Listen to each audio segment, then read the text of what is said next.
Oh, I'm sorry. Am I being awkward? I had no idea. Hi,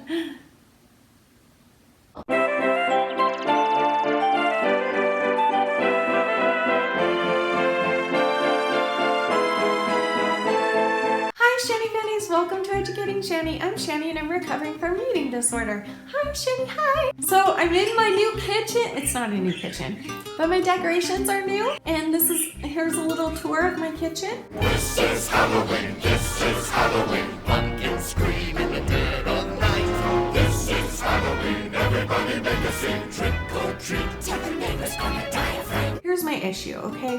When I decorate a tree, I'm very picky because my mother is like the best tree decorator in the world and she taught me. And whenever I decorate a new tree for my kitchen, it looks good if I'm standing where you're supposed to stand when you're supposed to look at the tree to get the best view. But then when I sit down to film, so many things are out of place and my little OCD inside of me is kind of going nuts and I kind of want to fix it, but I'm also really exhausted because I've had a long day and I need to get this video filmed, so I don't know why I just told you that. There's absolutely no reason to tell you that. Let's get into the video. So anyway, I'm sorry that I was gone. I'm not sorry. I'm glad I took a little break because I needed it, and from now on, that's what I'm gonna do. And I'm just feeling really empowered, so I'm having one of those moments, but tomorrow I'm sure that I'll like make a whole apology video where I feel so bad that I didn't post for days and you guys must have just missed me. I mean, I don't think anybody really cares as much as I think they do, but I always feel like I have to apologize. But really, I spent the weekend with my family and it was fabulous, and yeah. So anyway, I'm back now and I would love to continue the series of the Shanny Fanny series. If you don't know what that is, it's where I put you guys in the spotlight for a bit and I read your stories that you've sent me. And so I'm gonna jump right into some stories. Okay, so this first story is a story, I haven't been doing this where I read them ahead of time, but a few days ago, I tried filming this video over and over and I was having technical difficulties with my iPad. And so I ended up reading the story a couple times, but usually I like to read it just on the spot so that you guys can get my direct reaction and that I can be as authentic about what I say about it and stuff, but not that that matters, who cares. But anyway, so this is from Elle, who is a darling little princess in the world, and it was actually her birthday last weekend, so happy birthday again, Elle. I already sang to you, but I'll sing to you again in Portuguese, and if you speak Portuguese, she speaks Portuguese and she's from Brazil, and I grew up singing happy birthday in Portuguese because my dad used to live in Brazil, so we would always sing happy birthday in Portuguese, and we still do it to this day. But then my stepsister married a guy who also lived in Brazil for a couple of years, and he was like, you guys are doing it wrong. But I was like, I don't care. I want you to sing it to me in Portuguese, so I'm going to, for your very own keepings of this, Elle, because I know you'd appreciate this, and I love you that much. So here we go. Parabéns para você, nesta data querida, muitos anos felicidades, muitos anos queridas. I know that's incorrect, but that's how I sing it, so. Happy birthday! So anyway, Elle says, hey Granny, hey! Brat. It all started when I was conceived, ironically, ha ha ha. My mother was pregnant with me when she was 14 years old. My grandmother's relationship with my mother was, and still is, very abusive. As soon as she found out that my mother was pregnant, she did everything to make her get an abortion. Then my mother ran away when I was about to be born, and my grandmother forced my mother to come back home. Moving on from that, when I was 1 year old, my father was murdered by his friend. This is one of my biggest problems, not having him in my life, not knowing what his voice sounds like, or what he truly looks like. I've seen some photos and it hurts me to know that I will never know him. His killer has never been arrested and he lives in my neighborhood, so I have to live with him being here and I cannot do anything. Years after all this, my godmother was killed by her boyfriend exactly the day before my birthday and had the funeral on my birthday. He killed himself minutes after killing her. Since then, I just feel incapable and invalid. With all this, I have trouble accepting the fact that they died and I'm still alive. I feel guilty and angry. I started to blame myself and put effort into suicide attempts and self-harm. My mother and my brothers are the only thing I have, and they still hurt me sometimes. Also, the fact that we do not have a very good financial condition makes me feel like a burden, and that I will never get to make my dream come true, which is moving to America. When I was like 11, my grandpa from my father's side asked me what I wanted to be when I was older, and I said, I want to be a model. And he looked at me and laughed, and he said, you can't, you are fat, and models have to be pretty and skinny. Also, Jesus will not love you. That made me cry, and I started to hate myself even more, and now I had one more thing to hate on, my body. And I started to have some eating disorder behaviors, and still have them. I am not completely into eating disorders, but I still have some behaviors from it. My major problems are depression, anxiety, suicidal thoughts, and self-harm. My mom thinks that mental illness is a lie, so I am still with no help. Also, I've never told her any of that or anyone in my family. The only help that I get is from you, Shanny, and the community, and my best friend that I made here, Jemiah. So thank you for being my family. Thank you for helping me be a better person. I am recovering by myself, not alone, because I have you guys. I am working really hard to treat myself with more kindness. I am really grateful for finding out about your existence and for you letting me be your grandchild. Ha ha ha. I love you forever, Granny. I'm sorry, can I go back to the top where it said at the very beginning? It's not a big or very good story.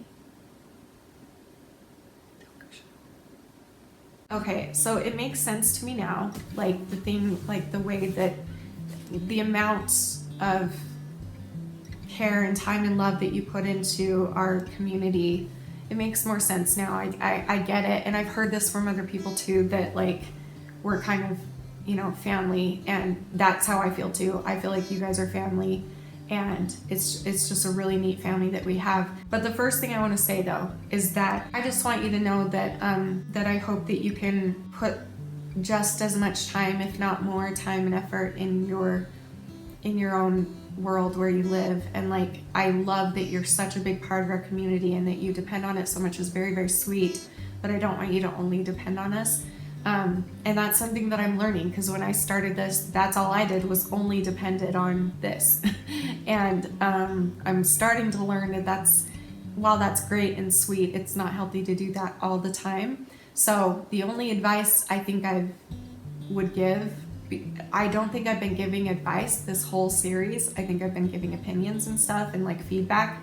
Like, I don't feel like I've been giving a whole lot of advice, but since I know you so well, Elle, and I love you so much, and you're like a little sister to me, I just want you to know that there are so many other good people out there that are physically in your world, and until you can come here and meet us and meet all the wonderful friends and family that you've met on the internet through our community, I think that's beautiful. But just realize that your family, you've already realized this, that your family doesn't have to be your family. I'm not saying to like leave your family or ditch them or not think of them as family, but I'm saying if you're in a bad situation, lean on the people that in your life that do care about you the most and that do want the best for you, and listen to them, and at least do your best and try to not listen to whatever the mean people in your life are telling you. Because you've only got a few years left of being a minor. And so after that, you're going to get to do whatever you want, and you're going to get to, as long as you're not in danger. And if you are in danger, I hope that you know to do the steps that we've talked about before if you're in danger. But if this is something that's kind of, iffy, or I don't know the word, but I think you know what I mean. I just want you to know that I'm proud of you. I love you with all my heart. I'm so sorry that your dad died, and I'm so sorry that he died that way. I don't know if you've already done this, but you absolutely need to message Alicia, because her dad was murdered when she was a baby too, when she was really little, too young to remember.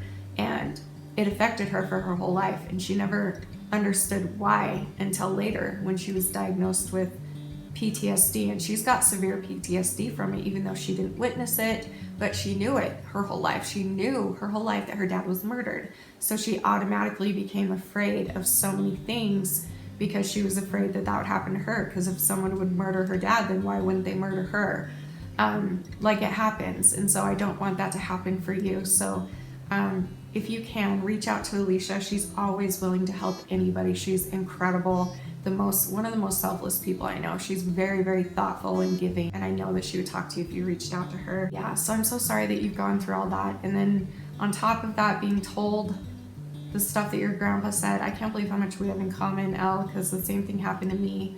And my grandpa would always tell me that he would always bring out candy for all of the other cousins, and I would be the only one that wouldn't get candy. I would run into his room with them, and he would open his dresser drawer and pull out a bag of candy and give candy to everyone. And then when I would ask, he told me I couldn't have one because I needed to lose weight, or I was too fat, or I shouldn't eat sugar, or whatever it was that was blatantly obvious that he was calling me fat. But the older I got, honestly, it occurred to me later in life, I guess, that this doesn't excuse it at all, by the way. However, this did help me let go of that pain, so I hope it'll help you. I realized that, he was really old for my grandpa. He was born in 1912 or something like that, a long time ago. And he was very old-fashioned. And unfortunately, that generation of people was back, if you've ever seen Mona Lisa Smiles or any movie about that back in the day, they had different, and even the help and how they treated black people. My grandpa was totally a racist without knowing it. He didn't mean to be, but that's just what he was taught. That's what society taught him to be. Eventually he changed once he figured it out, I'm sure, of course. But I'm just saying that he also lived in that era where it's the man goes to work, the woman needs to be this perfect body and perfect cleaner and cooker and child raiser, and that's it. And that's all they're good for, and they're good for looking pretty and doing everything at home. So I'm not justifying it, but what I'm saying is that the pain that you're feeling behind what he said, in his mind, it wasn't painful. In his mind, he was probably brought up that way and didn't know any better. And so anything you can do to let that go is going to free you so much. I can't even tell you.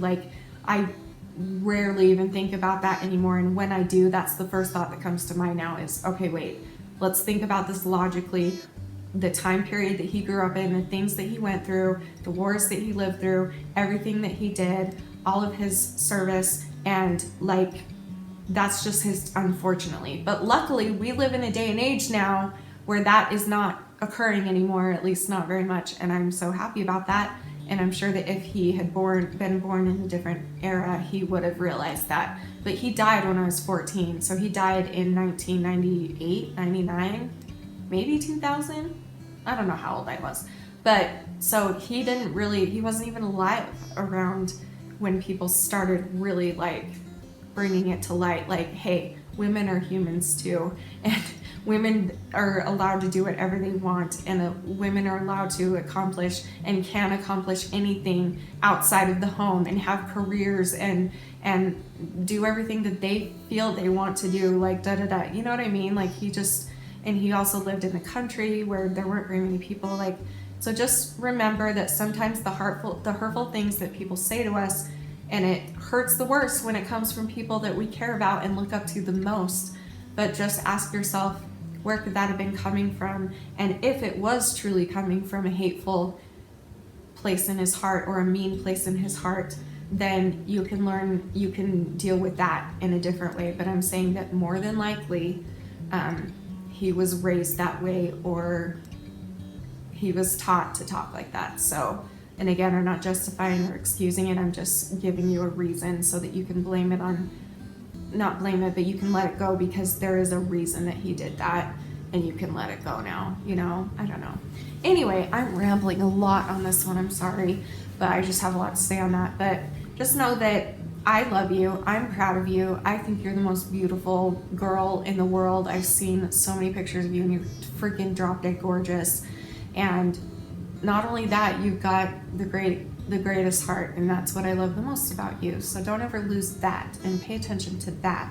Pay attention to what your heart is and try not to pay attention to things that have either been engraved in us or just that are there from other mental issues that we have, because it's not easy. I can sit here and preach this all the time, but I have to remind myself this every day too. It's not going to just go away. You're going to feel those feelings sometimes, but the more you try and work through them, the easier it will get, I promise you. But thank you for sharing your story. It's inspiring to hear what you've lived through, especially since considering you're so young. So like, you're incredible. There's a reason you went through all of that. You keep with it, don't give up, don't lose faith. I love you.